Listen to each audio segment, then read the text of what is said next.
Okay, we can do some of these trials, we can test out some of this information, see if you're getting some results. But if you're trying some of these things at home and you're recognizing, look, I've gone through a bunch of these trials, I've tried the low histamine diet, I've tried DAO enzyme, I've tried some supplemental mast cell stabilizers like quercetin and things like that, and I'm not really getting anywhere. That's where you probably want to come in and see a specialist who has experience in these areas.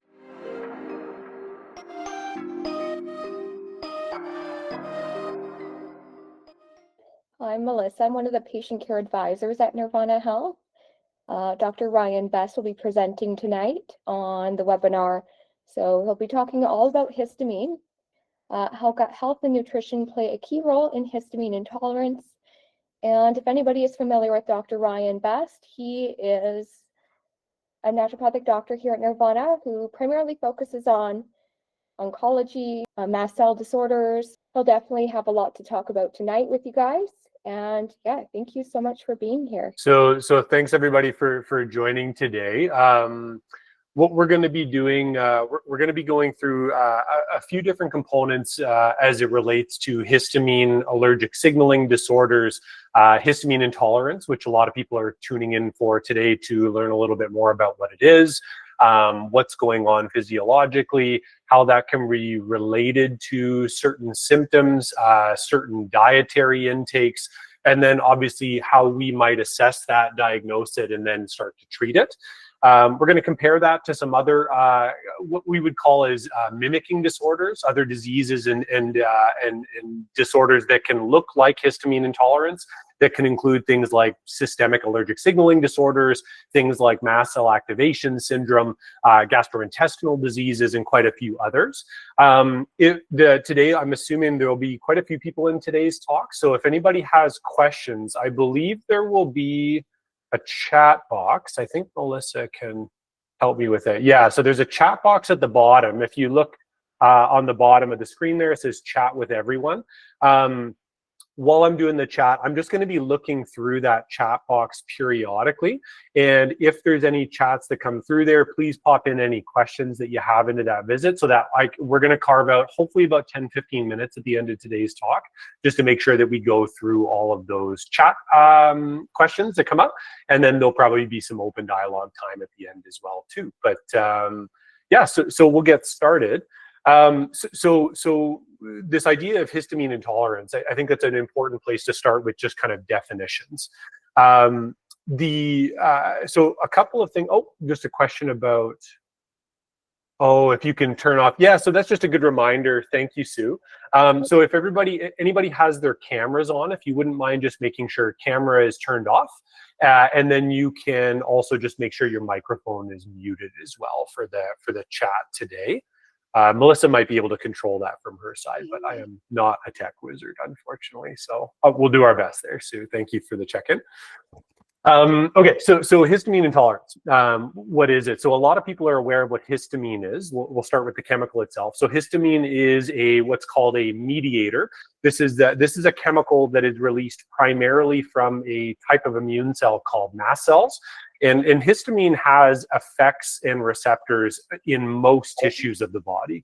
So one of the interesting things about that is that the histamine is a chemical that has broad-reaching effects. So whether it's in the neurological system, where histamine can often be related to wakefulness, can be related to mood regulation, which can have effects if there's too much or too little histamine inside the brain or the central nervous system.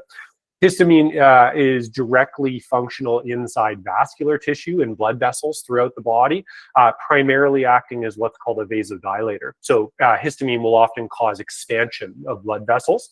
There are significant amounts of histamine receptors in the skin. So a lot of people who are familiar with either histamine intolerance or themselves or a family member has either an allergic signaling disorder, a food allergy, an environmental allergy, are familiar with things like hives.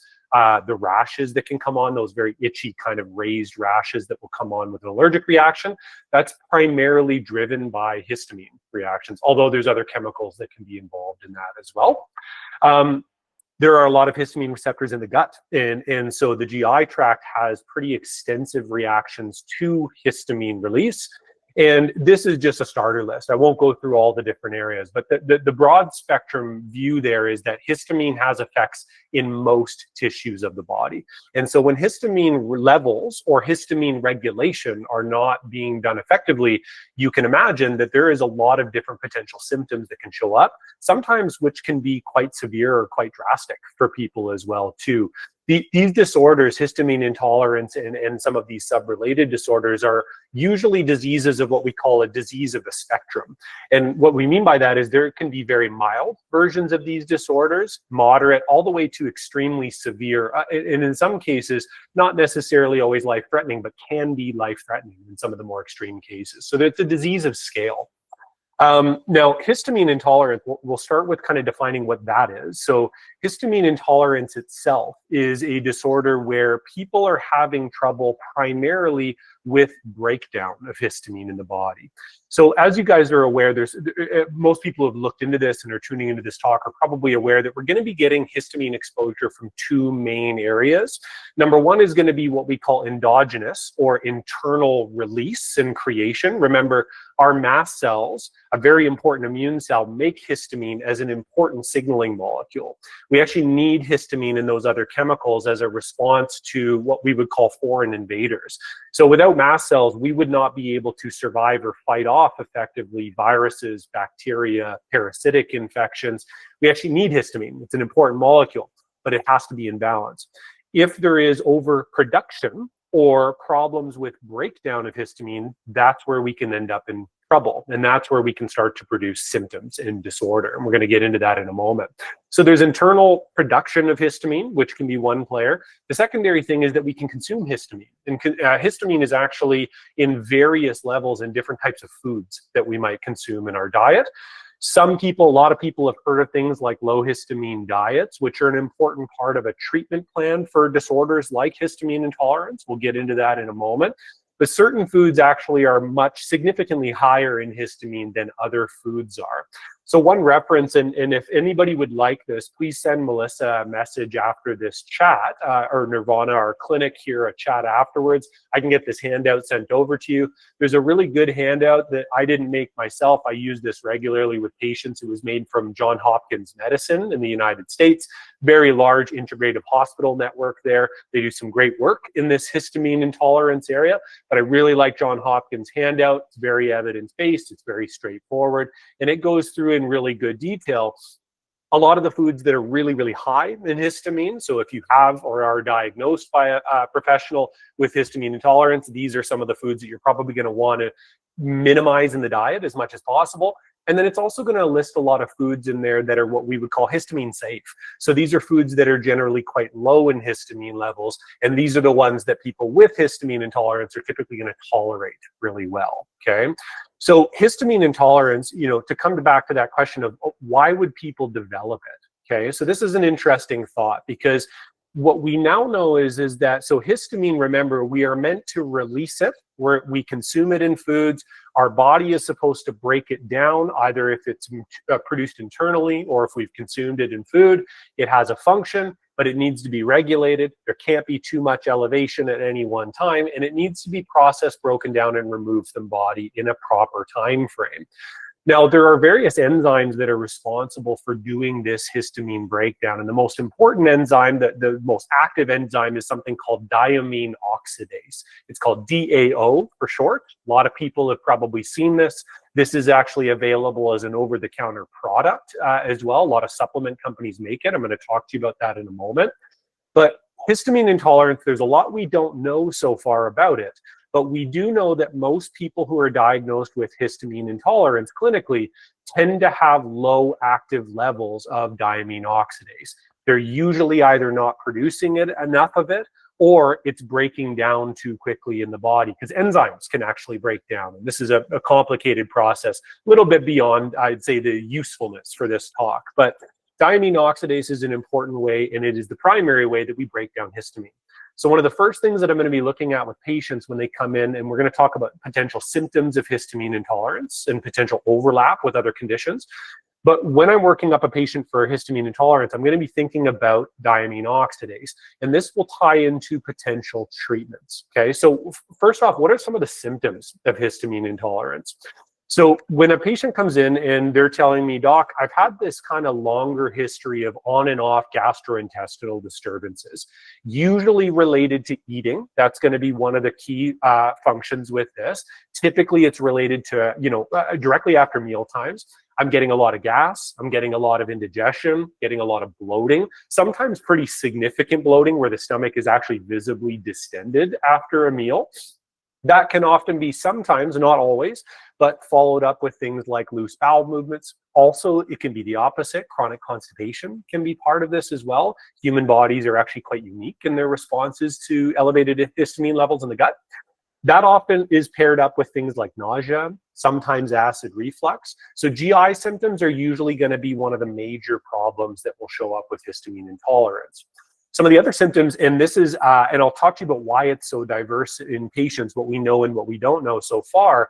But one of the important things that we know about histamine intolerance is it can also have other systemic symptoms associated with it. So this can be skin symptoms, itchiness, rashes, redness showing up on the skins, sometimes flushing of the face or other areas of the body. Usually the face and neck are common for this.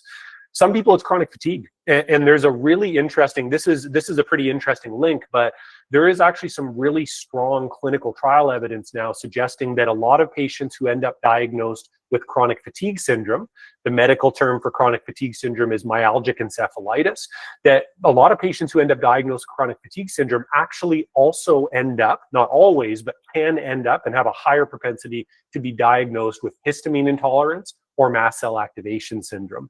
And there's some differences between those disorders. We're gonna kind of go into those in a little more detail later. But that's an interesting thing. If you've been diagnosed with chronic fatigue syndrome and you're still having a lot of GI tract issues, a lot of chronic fatigue despite some other therapies, that might be something worth looking at as well. There are some links between those. There's been some clinical trials actually showing that treatment for histamine intolerance using low histamine diets, using diamine oxidase, a couple of other therapies can sometimes improve not only GI reactions, but also the fatigue and sometimes the mental health changes that can occur with chronic fatigue syndrome as well. So interesting links there. So histamine intolerance, those are kind of some of the major symptoms that we're going to start to screen for patients when they're coming in with that. So there's lots of other reasons why people can develop GI disorders, and we're going to do a little bit more of a comprehensive screen to make sure that things like Crohn's, ulcerative colitis, irritable bowel syndrome, diverticulitis, and there's quite a few other diseases that we're going to be working up in that case. But again, histamine intolerance tends to follow those typical, I'd say a little more, not unique, but a little bit different patterns that I mentioned before. So those would be cues. What I always tell people who are listening on these talks, if you've been experiencing some of those symptoms, it's important that you can get in to see a qualified practitioner, a health practitioner who has experience in these disorders. I will guarantee you 50+% of the people that are listening to this talk, if you have symptoms like this, you've probably been through one, maybe a few different medical practitioners who have no idea what's going on. And that can either be in the best case scenario where they're telling you something like, we don't know, maybe it's IBS, here's a couple of treatments for things like that. In the worst case, it ends up with a lot of patients getting really dismissed. People being told it isn't real, people being told it's all in your head, that this is psychosomatic, that this is stress. Now, stress can play a role in some of these disorders, but it is not the cause of these disorders. And I think that's a really important point to make. And so if you've run into those types of conversations in the past, I think it's really important that you don't settle for that. You book in with a practitioner like myself, or someone else who has specialization, someone who knows a lot about these diseases and disorders, knows how to diagnose them, knows how to work them up, and knows how to treat them, okay?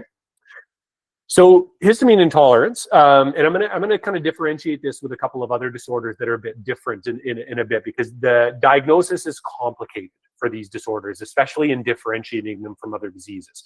But let's say it truly is histamine intolerance. You see a qualified practitioner, or you have a lot of medical experience, you're a practitioner yourself, and you've diagnosed that disorder. So what are we gonna do about it? Okay, so the first couple of things that we're usually going to trial for patients, the first thing we're usually going to trial is a low histamine diet. The reason for that is, like I mentioned before, most people with a histamine intolerance, with that disorder, they're usually going to improve the most on a low histamine diet. That's been pretty well researched in the literature. I also see that in the clinic with hundreds of patients. The low histamine diet, when it's done properly, is typically going to be the first line of defense against this disorder. And in some cases, a low histamine diet is enough to completely neutralize the disorder, okay? Until we have an ability to actually just change the genetic issues that might be going on, causing you not to be able to break down histamine correctly, the best way to manage it is to make sure that the body is not accumulating high levels of histamine. So that's kind of the direct method that we're going to be taking. So what is a low histamine diet? Some people are probably familiar with these things. Like I said, we'll make sure, Melissa will get this handout circulated to anybody who would like this through an email thread afterwards. Low histamine and high histamine foods. So I'll go over a couple of the common ones, okay? This is not an exhaustive list. Like I said, the handouts and other things are going to go through some more detail, but here are some of the ones that I'd say are the major culprits, okay? So what are the highest histamine foods typically for most, in most people's diet? Most commonly, this is going to be things like fermented and aged foods. So this is aged fermented cheeses, okay? Fermented and alcohol is going to be a really big trigger for a lot of people with histamine intolerance. Most alcohols involve fermentation, okay? Fermented foods in general, so things like kimchi, sauerkraut, kombucha, even a lot of times fermented dairy products like yogurts and kefir, those can be major trigger foods for a lot of people. Citrus fruits and things like coffee and chocolate tend to be higher histamine. Pickled and vinegar containing foods like pickles, olives, mustards, ketchups, a lot of sauces can sometimes be issues with this. And then a lot of aged meats as well too, and some shellfish. There are certain kind of fruits and vegetables to be aware of. Lots of fruits and vegetables are safe, but some of them tend to be high in histamine as well. So like I said, if we're concerned about a histamine intolerance, one of the really interesting tests that people can do for themselves at home is try out a low histamine diet for 6 to 8 weeks. It's not super fun because it is a bit restrictive. We have to take down a lot of foods that you might be normally consuming in your diet, but it's a pretty effective way to filter the disorder. And I'm going to talk to you about some other disorders where low histamine diet doesn't necessarily make a major difference for the symptoms. And we're going to talk a little bit about that in a bit. But low histamine diets are worth trying. There are lots of foods that are typically quite low in histamine levels as well. So this will be a lot of gluten-free grains like buckwheat, millet, rice, quinoa. There's several of them that are pretty low in histamine. Fresh meat and certain fresh fish like salmon, if they are fresh caught, they haven't been frozen, those are usually going to be pretty safe for most patients with histamine intolerance. Non-dairy milk alternatives like almond milk, coconut milk, hemp milk, and the derivatives and the products that are made from that are usually going to be pretty safe. A lot of fresh vegetables are good. Certain vegetables tend to be a little bit higher in histamines, like tomatoes, eggplant, squash, and actually spinach is pretty high in histamine for a lot of people, but most other fresh vegetables are good. Other non-citrus fruits, things like apples, blueberries, mangoes, peaches. Again, this is just a starter list, but those tend to be pretty low in histamine, pretty safe. Lots of oils are okay. There are things like olive oil and coconut oil, and certain nuts and seeds like flax, chia, almonds, things like that. Those can be really safe foods. So you can still have some good staple foods, and this is usually not hyper restrictive, but again, it is limiting a lot of things that are potentially maybe quote unquote normal in people's diets. So low histamine diets are usually going to be an important part of the treatment protocol for for histamine intolerance. Now, one of the challenges is, and I saw actually, there's a great question that Melissa brought up there as well. How do you afford the low histamine diet? Super important question. So low histamine foods, remember, some of them are going to be expensive. Some of them are going to be actually pretty cheap. You can buy a lot of quinoa. You can buy a lot of certain low histamine foods that don't have to break the bank to do it. A couple of other things that we would think about. Another option that you might want to trial if you have potential or have been diagnosed with histamine intolerance. Other thing to trial where I've had patients who have been able to reintroduce some high histamine foods over time with the use of this is by trying out the DAO enzyme as a supplement itself. So remember, this is the enzyme that most people who have been diagnosed with histamine intolerance don't have enough of. They're not producing enough of it in their GI tract. So we can actually replace, just like we do with other digestive enzymes, we can add DAO enzyme into someone's body as a supplement to try and help break down histamine more rapidly, okay?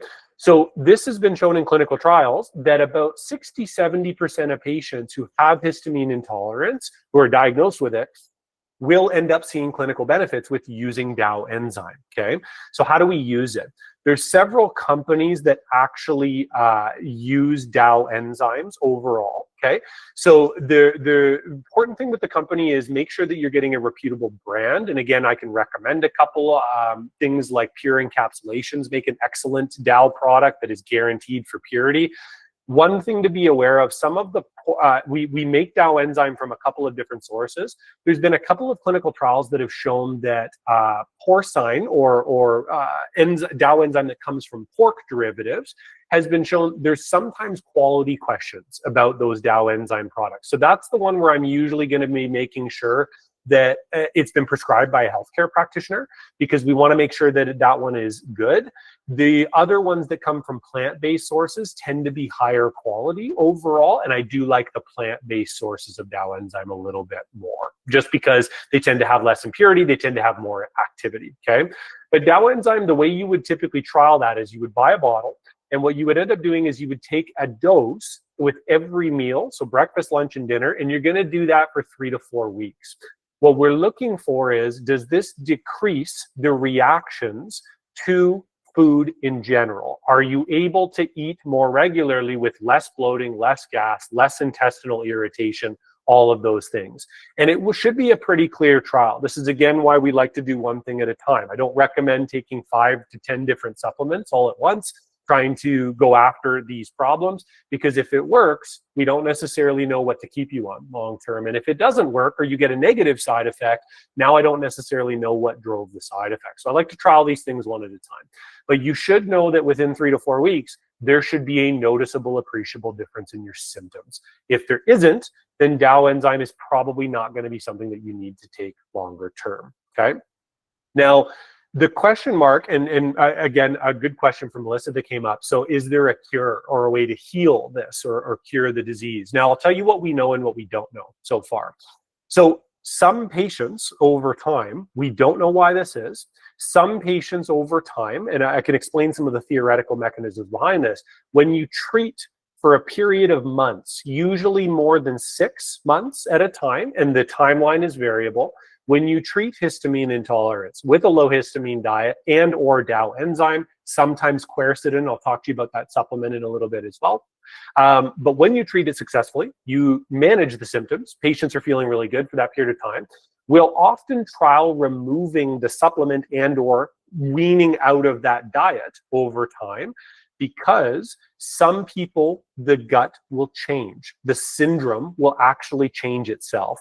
There are complicated mechanisms, and the analogy that I use for patients to take a complicated process and try to make it more straightforward is when you remove a trigger inside the GI tract. So remember, these treatments, what they're doing is they're lowering histamine levels in the body. When you chronically keep those levels low over time, the GI tract, in some cases, the production or the issues with accumulation can change the way that those cells respond to histamine over time. And we are barely scratching the surface on understanding this process. But because it's possible that it can change over time when you keep patients stable over the long term with proper treatment, what we'll usually recommend for patients is that twice a year, when we get to that stable period, we've proven that we've stabilized the symptoms for a long period of time, that 6-month window or longer, we'll actually trial removing the supplement and or slowly weaning off the diet to see if they're needed anymore. And I have had patients in the past that have been able to do that successfully over time. We don't know how long it's going to take for each individual patient, and we don't know why it works for some patients and why it doesn't. There's a lot of clinical research that needs to be done on this. Causes, and just to talk about kind of thought processes behind this, one of the causes that we know of, and this is not perfect, but one of the causes that we know of is some people either have inherited or acquired through random genetic mutations over time issues with producing the enzymes that allow you to properly metabolize and break down histamine levels. So that's more of a root cause problem. And until we have a genetic treatment that can go in and then basically force your cells to remove that mutation, replace it with the healthy version of that gene to properly make enzymes to remove histamine, then we don't necessarily have what we would call a 100% cure for those disorders. So I think it's important to be cognizant of what the limitations of the knowledge are. But like I said, it is not a guarantee you're also going to have it for the rest of your life. We treat, we prove that we manage the symptoms, we monitor over time, and then we prove if it is actually going to change itself over time. Let's add another good question. I'm just actually watching that chat thread. Are genes the only cause? Genes are the only cause we know of so far. The reality with medicine, and I think any good doctor who's worth their weight is going to be very humble about what we know and what we don't know. And what I'll tell you is there's a lot we don't know. We are looking for other, what we call secondary causes. This is a little bit of a challenging area. I'm not going to go into too much on this, but I'll give you a couple of touch points on this that I think are important. So most of these histamine intolerances are either what we call primary or secondary. That's the same with mast cell activation syndrome and a couple of other disorders that I'm going to talk about in a bit. But why is that important? What does primary and secondary mean? Primary means that there is an underlying physiologic change that has happened to that person's body, usually some type of genetic change that has caused a change to the enzymes or some type of system or some type of cell, that the cause is internally driven. Secondary causes mean that there are other diseases or disorders, certain types of infections in the gut, other autoimmune diseases that could potentially be present, parasitic infections that could potentially be present. And that's a starter list. But those diseases can actually cause histamine intolerance. Like I mentioned before, there is also some evidence that in chronic fatigue syndrome, fibromyalgia, and some other diseases like that, that those diseases and disorders can potentially also affect histamine regulation from a downstream mechanism. So why is that important? This is where, again, a quality healthcare practitioner who has specialization in these areas, we need to be able to work those potentials up. Because if you have another infection or another disorder, things like Lyme disease, things like an autoimmune disease, things like some type of GI or systemic infection that's causing the histamine intolerance, you don't have to treat the histamine intolerance long-term. You need to treat the infection. You need to treat the autoinflammatory disease. You need to treat the root. Okay, so that's what we would call a secondary disease or secondary histamine intolerance. So those are really, really important to work up. That's where a good qualified practitioner is going to make a big difference. Okay, so a couple of other things that we want to think about inside that as well. So what are some other disorders that can look like this? This is important. A lot of people have heard of something called mast cell activation syndrome for good reason. Histamine intolerance and mast cell activation syndrome are much more common diseases than originally thought. The last 10 years has elucidated some really good research in this area. It is growing dramatically, and specialists like myself are diagnosing more and more patients with this because it's going through basically what Lyme disease went through 25 years ago. I feel, and again, my sympathies to anybody in this chat who's been diagnosed properly with Lyme disease. If you were trying to be diagnosed 10, 15 years ago, sadly, even now sometimes, but this is less common, this disease would get patients laughed out of the doctor's office. They were told it wasn't real, told it was in their head. There wasn't enough evidence to support it at that time, and it was a nightmare. People were going through really difficult issues at that time. Now, Lyme disease is an accredited, recognized disorder.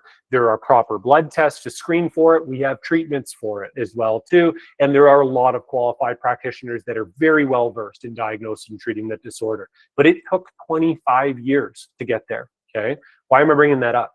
Mast cell activation syndrome and these types of histamine disorders are going through that same type of renaissance at this point. They're just not at that same level because they haven't been recognized for as long of a period of time. But these disorders are treatable. These disorders are controllable. In some cases are curable, not always, but we can often do a lot to get patients their life back, get them to a point where these symptoms are not a daily nightmare that people are going through. Mast cell activation syndrome, for example, is a disease that in 95% of people, when it's properly diagnosed and treated with a few therapies over time, you can remove 90+% of the symptoms, in some cases put patients into complete remission of symptoms. They're just taking a couple of therapies to keep that stuff in check over time. That is a very different prognosis than just dealing with this undiagnosed problem for the rest of your life, because these disorders can be a nightmare to deal with. Some people on the call can sympathize with that, okay? So mast cell activation syndrome is different, and this is an important differentiation. I'm going to tie this in with some other disorders in a moment as well. So mast cell activation syndrome is a problem not where you're having trouble necessarily just with breaking down histamine and removing it from your body. This is where your mast cells are overproducing histamine. They're overproducing other chemicals besides histamine. That's one of the key differences between histamine intolerance and mast cell activation syndrome. Mast cell activation syndrome releases other chemicals as well too, things like prostaglandins, leukotrienes. This is a starter list, but these chemicals typically will have stronger, more systemic symptoms associated with them. Not always. There's a lot of differentiation between how patients present with this. But usually mast cell activation syndrome patients are typically going to be the patients who have more commonly what we call multi-symptom, multi-system disease. These are usually the patients that have skin issues and or GI tract reactions and or significant mental health changes and or significant fatigue, neuropathies, pins and needles sensations, burning sensations in some cases, also things like POTS, which I'm going to talk to you about in a little bit as well. And that is a starter list. Mast cell activation syndrome, not always, but often involves more systems inside it. Why is that important to know? Mast cell activation syndrome, the treatment for mast cell activation syndrome is usually going to be quite different than histamine intolerance. Because there's more chemicals involved, because there's more symptoms and more systems in the patient that are involved, usually we have to use more broad spectrum therapies to go after it. Low histamine diets in some case can help with mast cell activation syndrome, but I have a lot of experience with this. I've seen well over 1,000 patients diagnosed that I've personally diagnosed with multiples of these disorders. And what I can tell you is that most people who end up coming in to see me, who end up diagnosed with mast cell activation syndrome, whether I tried it with them or they tried it before they saw me, they'll report a common theme. Doc, I tried the low histamine diet and either A, maybe it slightly improved my symptoms, or it made no difference in my symptoms overall. That is actually relatively common in mast cell activation syndrome. Number two, diamine oxidase, the enzyme for the gut, rarely works for mast cell activation syndrome. It can, again, like the low histamine diet, it can sometimes help with that disorder, but it is rarely a complete fix. Whereas those two changes in histamine intolerance, true histamine intolerance, are often completely effective treatments on their own, okay? So those are important differentiators if you've done or trying some experimentation with yourself at home, okay? Mast cell activation syndrome usually requires other supplementation, sometimes some pretty safe low dose medications in some cases to control the disease. But like I said, we have an excellent ability now to diagnose mast cell activation syndrome and to treat it highly effectively for most people. Diagnosis is a little more complicated for mast cell activation syndrome, and why that is that we have to screen for other diseases.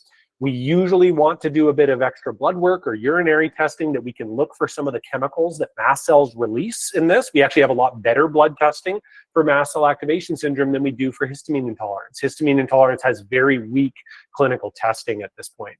You can test DAO enzyme levels, which can often, in 50-60% of cases, can show low levels in histamine intolerance, but the DAO enzyme test is pretty expensive in the blood work, and I don't love using it because I can usually do treatment trials, which are much more cost effective, that can still be as accurate and frankly, probably more accurate in diagnosing histamine intolerance. Mast cell activation syndrome is different. The blood testing is very useful. It can be very effective in ruling in or ruling out that disease, okay? So those are some of the kind of, I think, important notes just to realize that there are, two similar-ish conditions that can slightly present similarly. They can share some of the same symptoms, but they're very different in diagnosis, underlying causes, and potential treatments for them as well. So it's important to know those differences, okay? Couple of other things that are important. So this is other conditions that can look like it. There are other allergic signaling disorders that can look like mast cell activation syndrome and histamine intolerance. These are ones that are important to bring up with a practitioner like myself, or if you have a practitioner not like myself who doesn't have a lot of specialized training in this, but you let's say you like your family doctor, you like who you're working with, and you want them to do a little bit of homework for you. Other conditions that are worth looking into, things like what were called angioedema disorders, okay? These angioedema disorders, there's hereditary, which means acquired genetic mutations from mom or dad that can cause this. That's usually caught very early in life, but there are idiopathic versions of this that develop later in life. And angioedema disorders can cause a lot of similar symptoms: facial flushing, redness, almost like a hive reaction, but usually not full hives, gastrointestinal swelling, bloating, GI tract disturbances, and that again is a starter list. But again, different disease, different disorder, and slightly different treatment protocols behind it, different ways to diagnose it as well too. So angioedema disorders are also important considering. Other kind of shared disorders. This is an interesting area. A lot of people have heard of things like Ehlers-Danlos syndrome, okay? Hypermobile EDS, which is the most common type of Ehlers-Danlos syndrome. If you've been diagnosed with Ehlers-Danlos syndrome, you have a 30 to 40% chance in your lifetime of being diagnosed with mast cell activation syndrome. Really interesting links there. I won't bore everyone with the complex physiological biochemical underpinnings of why that is, but why I bring this up, and remember, Ehlers-Danlos syndrome, for anybody who's not familiar with it, hypermobile EDS, this is something where a lot of people, if you've been diagnosed with this, the hallmark symptom is going to be hyperflexibility and mobility of joints that usually leads to a lot of pain, discomfort, and dislocations. So this is the patients that come into my office and then when we do a physical exam and they're telling me, doc, you know, for the last 20, 30, 40 years, I constantly kind of, you know, dislocate, or my wrists hurt, my hands hurt. Whenever I work out, it's really easy for me to roll my ankles when I play sports, and it's chronically dislocating. I've always got joint issues going on in my fingers, in my toes, in my elbows, my knees, but there's not a bunch of swelling, there's not a bunch of redness, and there's not severe chronic cyclical pain that comes with swelling or redness that, like we would often see in a lot of autoimmune conditions like rheumatoid arthritis or things like that. So if you've been seeing a lot of that happening in your life, it's important to have a workup for hypermobile EDS, and potentially that could be related to an MCAS diagnosis, mast cell activation syndrome diagnosis.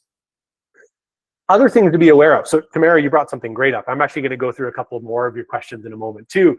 EDS, MCAS, and the third one, this is what we're calling in you know, specialist circles that I'm involved in, we're kind of calling this the triad of diagnosis because we're seeing this show up so often in clinical practice.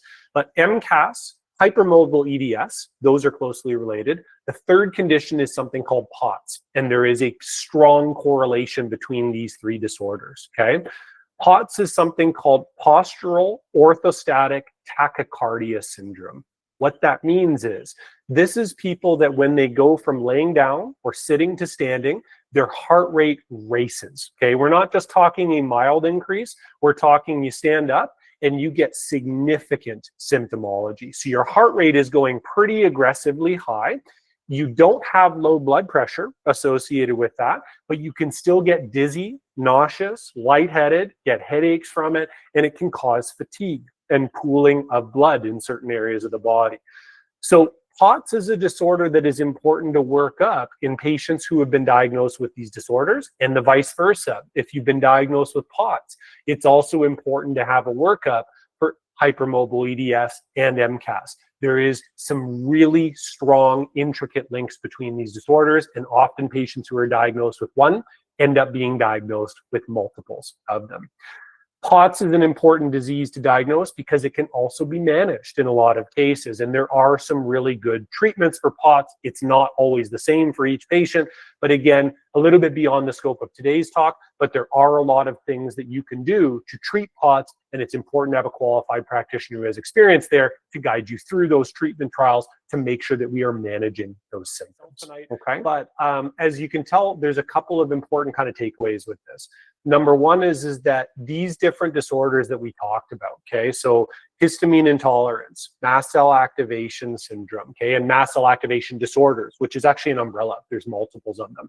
Angioedema disorders, different types of chronic infections, chronic fatigue syndrome, POTS disorder, hypermobile EDS. It's important to recognize that there are links behind these. These are disorders at varying levels of physiologic understanding in the medical community at this point. There is aggressive ongoing research in all of these areas because we're realizing that these disorders are way more common than we thought. These disorders, because of that, are disabling and affecting a lot of patients in North America and globally right now. And there's not a lot of qualified specialists and practitioners who have extensive experience in these areas. So this is an area where we need more and more high quality care being provided to patients. What is important to take away with this is that it is some of these things, like I said, and we talked about a few of these things, you can do some of these things at home, okay? We can do some of these trials, we can test out some of this information, see if you're getting some results.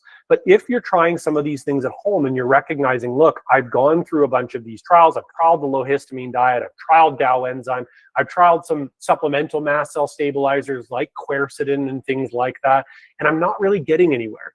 That's where you probably want to come in and see a specialist who has experience in these areas. We're going to be able to cut the wheat from the chaff. We're going to skip stuff that doesn't work. We're going to get right down to proper diagnosis. We're going to do the proper investigations. We're going to find out what's going on, and we're going to start to treat, okay?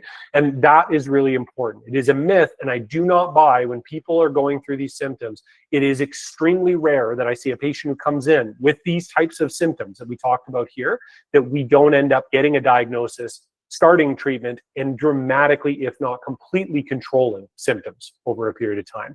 Do not buy that this stuff is all in your head.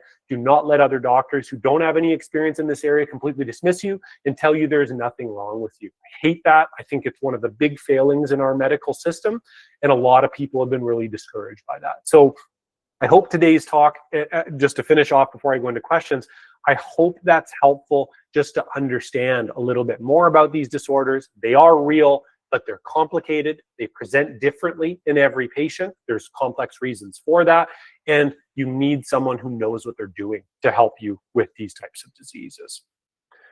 So I'll just start to pick away through some of these questions here as well. And as a reminder, guys, if anybody has extra questions, please feel free to throw those into the chat as well too, so that I can pop through those. As a reminder as well too, Melissa will be forwarding over, for anybody who would like it, that low histamine diet handout that I was talking about before as well too. I saw someone commented about Xymogen. Xymogen this is a supplement company that makes a DAO enzyme. Their DAO enzyme is high quality. So Xymogen is a good brand. There are a few good brands that I use in clinical practice. Xymogen is one of them as well.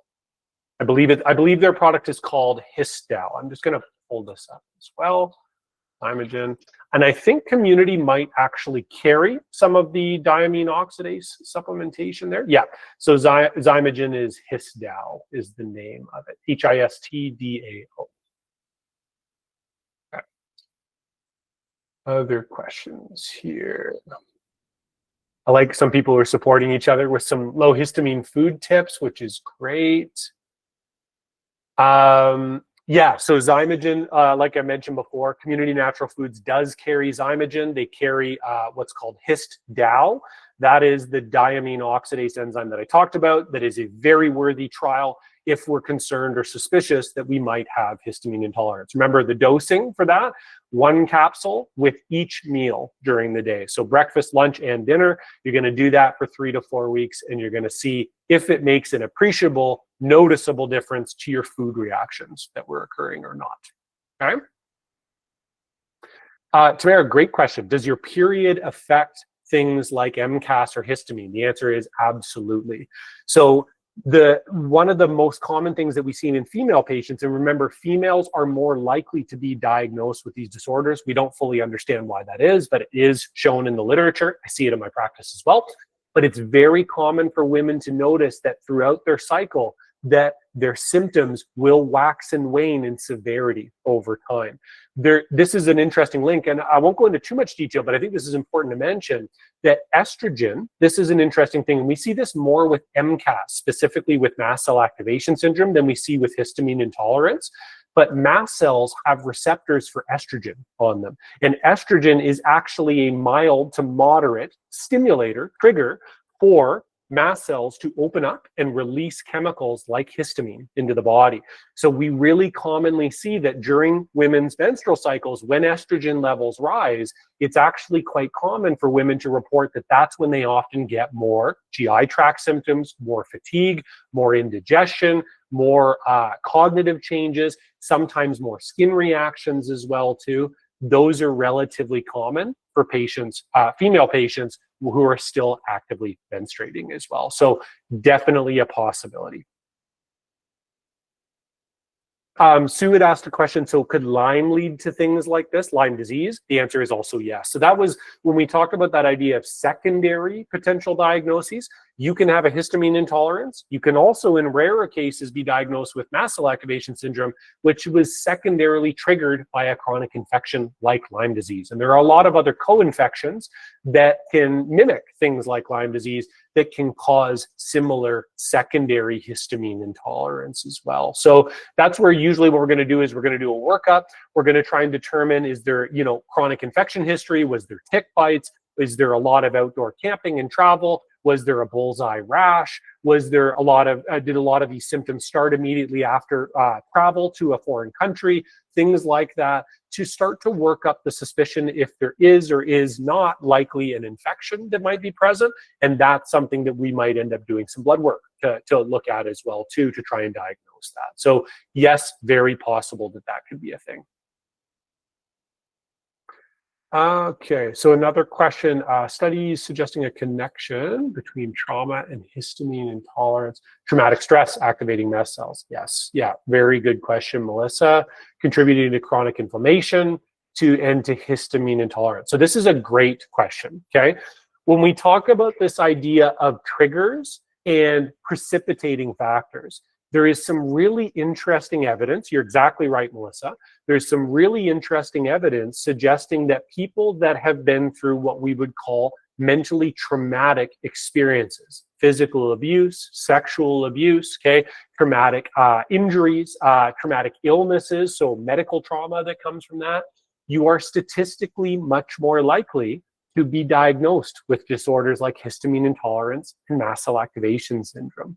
So this is really interesting, and we think that there's some underpinnings that can relate to genetic and epigenetic regulation based on that.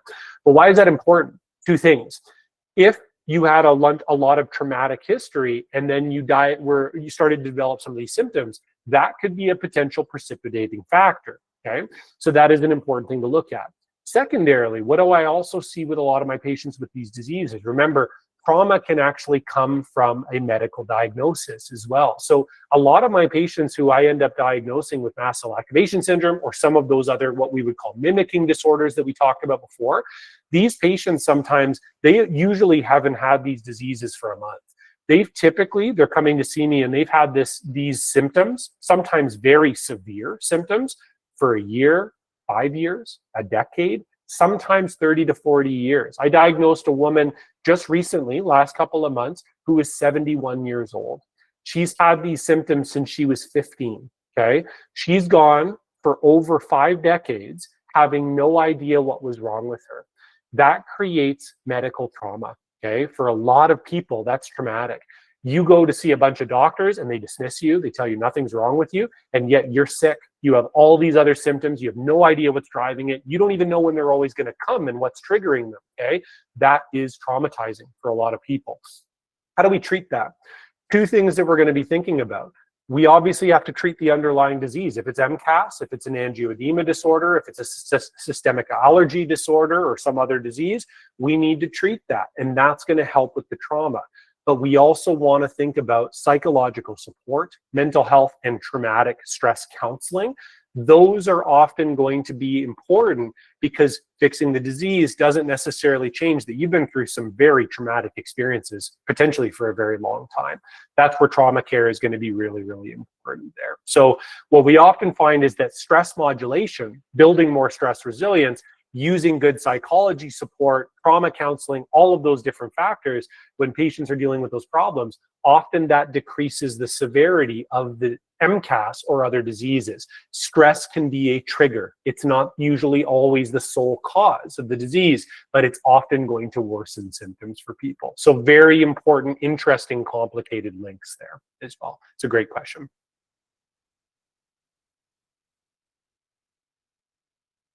Yeah, Tamara made a comment. So you could have EDS, mild POTS disease, and MCAS and neurodivergence, and no one believes them. I am sorry, Tamara. I apologize for all conversations you may have had with other practitioners in the past. That is really difficult.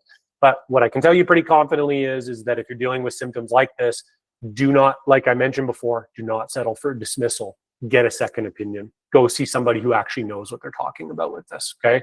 What I have no excuses for, and I'll just tell you with medicine, there's a lot of great doctors out there, medical doctors, naturopathic doctors, a lot of great allied healthcare practitioners as well, okay? And there's a lot of bad ones. What I don't make excuses for, what's acceptable and not.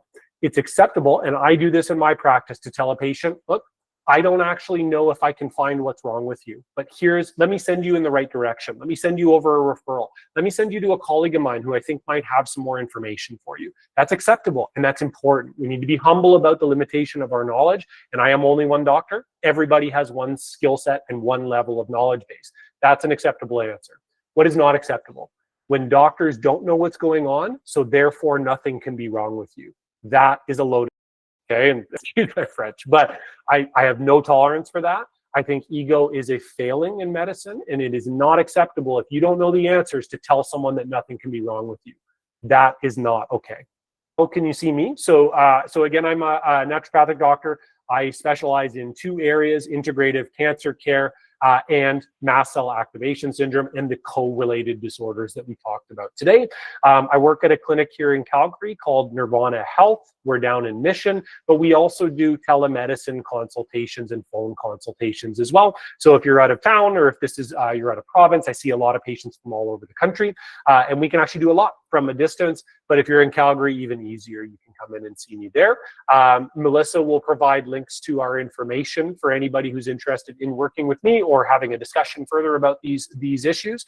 And Melissa will provide all of that. But again, I am still taking new patients at this time. I just kind of limit the number of new patients that I take on at any given time, just purposely so that I can be available for my patients. I don't want people waiting months to see me. But usually my wait list is a few weeks to be able to get in for that new visit. Melissa asked another great question: menopause, perimenopause, and how does that affect histamine? Exactly like I was talking about before, just to touch on that again, estrogen and progesterone can have effects on the GI tract. They can have effect on mast cells directly on how they release and basically kind of produce histamine inside the body. And they can have intricate links with our ability to metabolize histamine as well. So there can be actually really significant changes for women that happen around perimenopause, when they're actively in regular cycles, when they're in perimenopause, and then when they go into full menopause as well. And it's important to have some guidance on that, because sometimes therapy will often be targeted towards the hormone changes, which can impact things like histamine intolerance or mast cell activation syndrome and other disorders like them.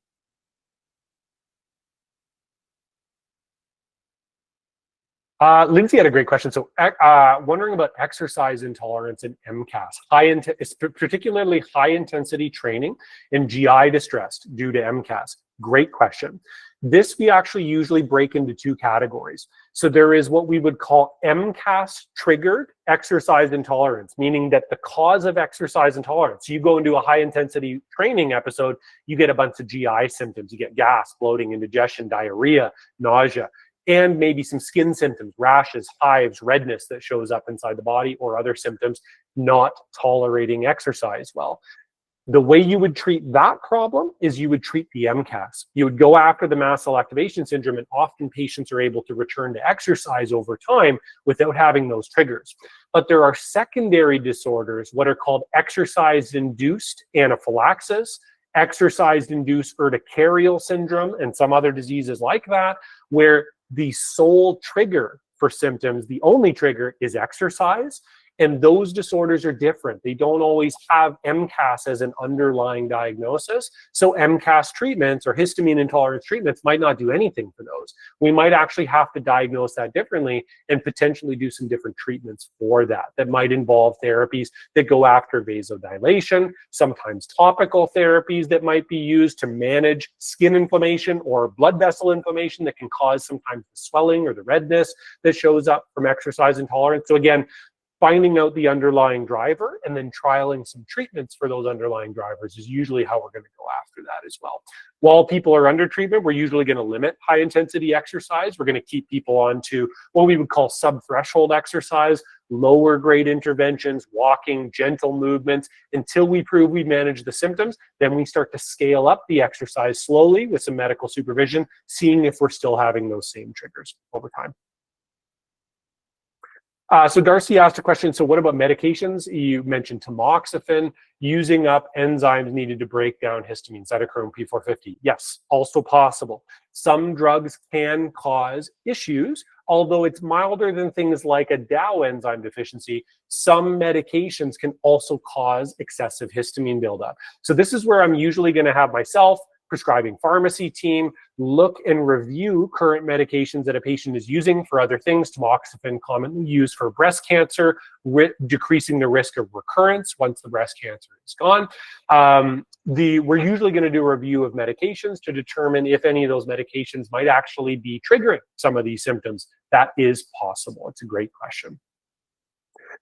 Tina asked, what are the best supplements for MCAS? So it's going to be unique and different patient to patient.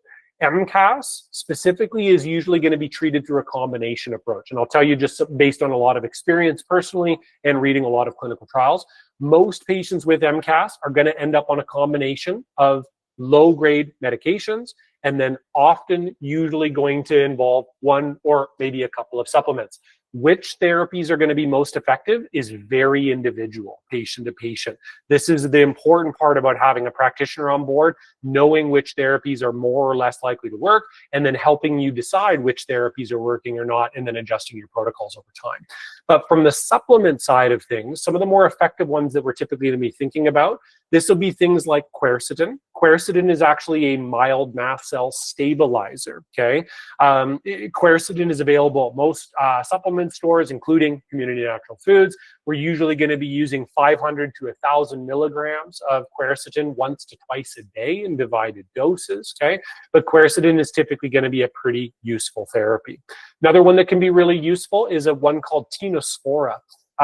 Designs for Health makes a really interesting product called HistAease. I don't know if anybody's seen this before, but it's HistAease. Again, just to repeat that, this has a couple of supplements in it, including Tinospora, that I found can be pretty effective as a manager of histamine reactions, especially people that get a lot of what we call nasoocular symptoms: itchy, watery eyes, runny nose, sinus congestion, sometimes skin symptoms as well. Tinospora and HistAease as a combo product, which I like, can be pretty effective for helping with those things as well.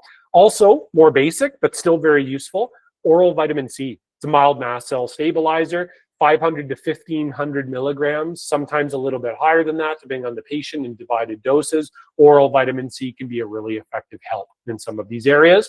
And then again, there's often going to be some low-dose medications that might be trialed in there because they can be pretty effective histamine blockers and stabilize mast cells pretty effectively in a lot of cases. Yeah, and Melissa just posted in there if anybody's looking about booking in with me to have a discussion about their health. Melissa had just put a post in that chat group. You can see the link there to book in for a discovery call. So the nice thing, so Melissa's the head of our discovery call team.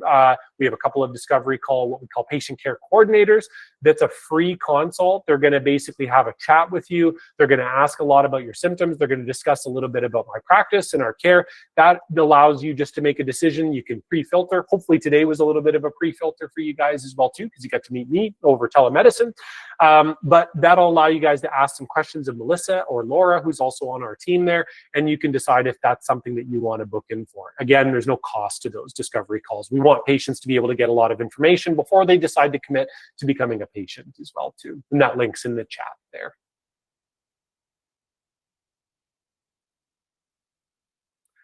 Okay. Yeah, so brands of quercetin and DAO, like I mentioned before, DAO enzymes, few companies that I like. Xymogen is one of the better companies, I would say. So HistDAO is the product that they make. Another one I really like is by Pure Encapsulations. Okay, they make a really good DAO enzyme product. Those are the two that I would say I use the most commonly in practice. We also get one compounded in our practice through a specialist pharmacy called Signature that we get a little bit of a higher dose DAO enzyme. So that's only clinically available. But again, like I said, you don't have to be a patient to get DAO enzyme. Xymogen, Pure Encapsulations would be good ones. The couple of other ones, quercetin, there's actually a lot of good companies that make quercetin. AOR makes a good quercetin product. Pure Encapsulations makes a good quercetin product. Designs for Health makes a good quercetin product. And I believe NFH also makes a really good quercetin product as well. It's about the dosing. Like I said, 500 to 1,000 milligrams once to twice a day is usually what we're going to use clinically for these types of disorders.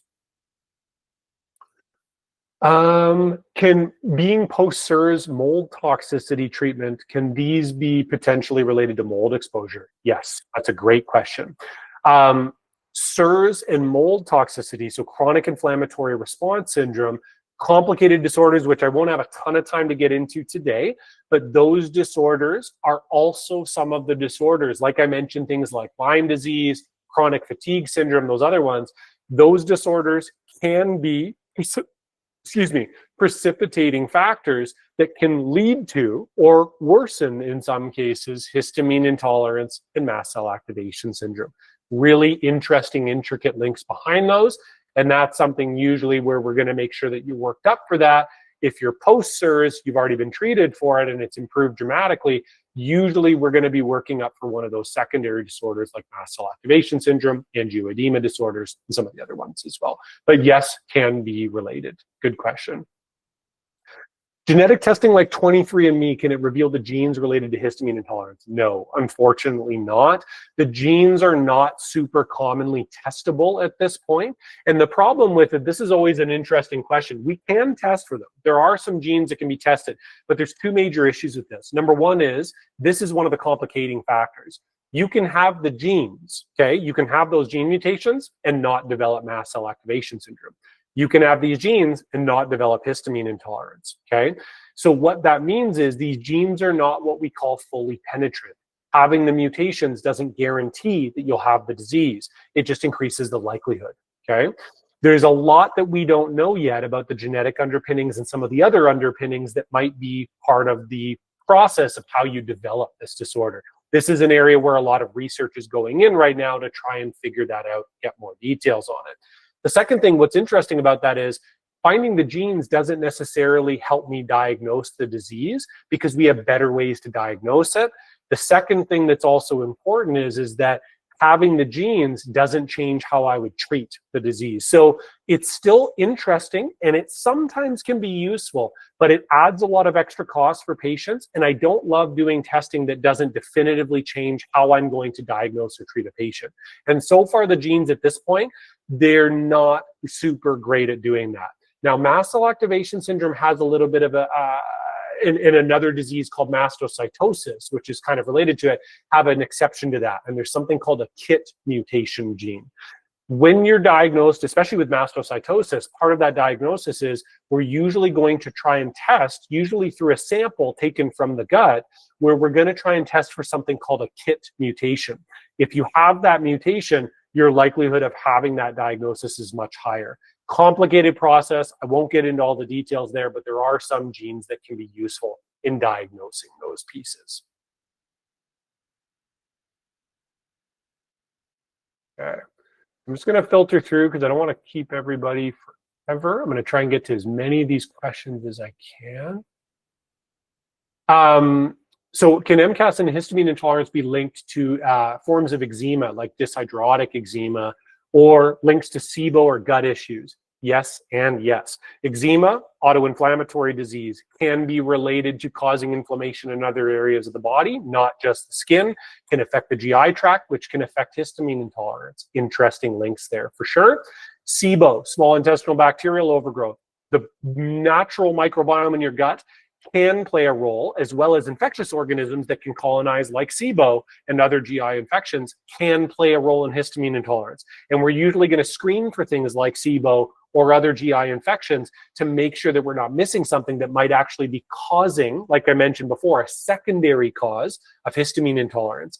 There's some great gut testing that we have, some really good stool panels that can look at that. We can do some very deep testing for that, very accurate testing to make sure we're not missing things that might be driving a suspected or potential histamine intolerance. That's a great question there, Luke. Okay.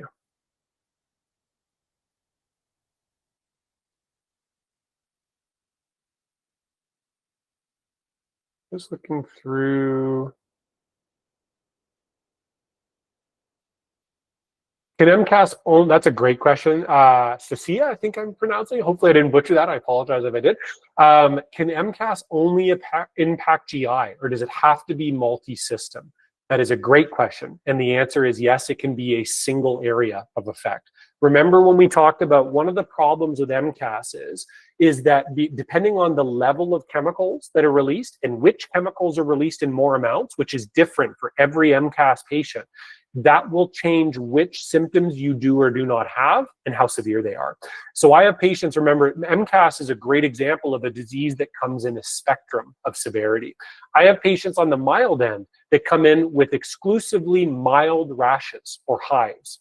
I have patients that come in who are diagnosed with MCAS who just have GI tract symptoms, just gas and bloating, just food reactions.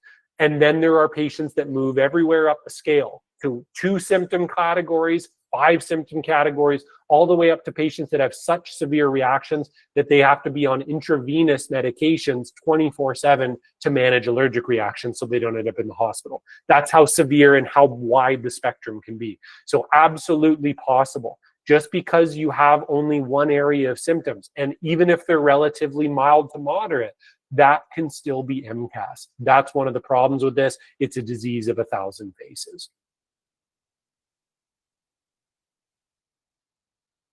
Okay.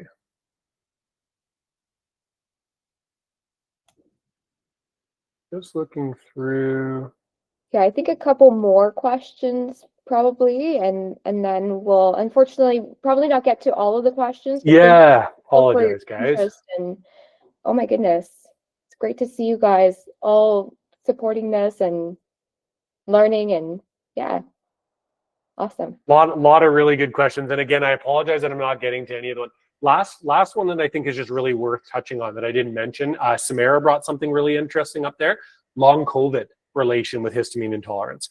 Really interesting links there. Long COVID, we're learning a lot about. We've learned a lot about in the last 5 years. Really good data now suggesting a lot of the complex underlying physiological reasons.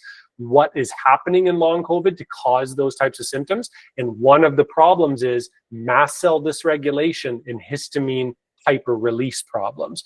So there's actually a lot of patients who develop long COVID who can end up developing a syndrome that looks like mast cell activation syndrome and actually shares some similarities with it. But there's also some interesting overlap with treatments between MCAS and long COVID. But long COVID can also have some different treatments that are very, very effective for it that don't always necessarily just involve MCAS treatment. So again, important to have a doctor or a medical practitioner who has a lot of experience in those areas, who knows how to separate those things and potentially maybe treat one, the other, or both of those problems, because they can be very strongly interrelated. That's a great point out there. I apologize, guys. I know I've kept everybody over time. Thank you for those who checked in here as well and have stuck around for the chat. If there's any other more detailed questions, like I said, what I can do, and Melissa had recommended that as well. If anybody would like to work with me or discuss working with me, please click that link in our chat as well. Have a chat with Melissa and our discovery, our patient care coordinators, and we can kind of help you decide if you'd be a good fit coming into the clinic, and if that's something that you want to move forwards with as well. Yes, like Dr. Ryan was saying, discovery calls are always complimentary. They are around 30 minutes on average, and you can book those through the link that I shared in the chat. And if you have any questions or anything else, we're always happy to get in touch. Okay, great. Thanks, everyone. I hope that was informative, and then hopefully see some of you guys in person sometime soon. Thank you, Dr. Ryan. That was amazing and very informative. And yes, thank you all for being here.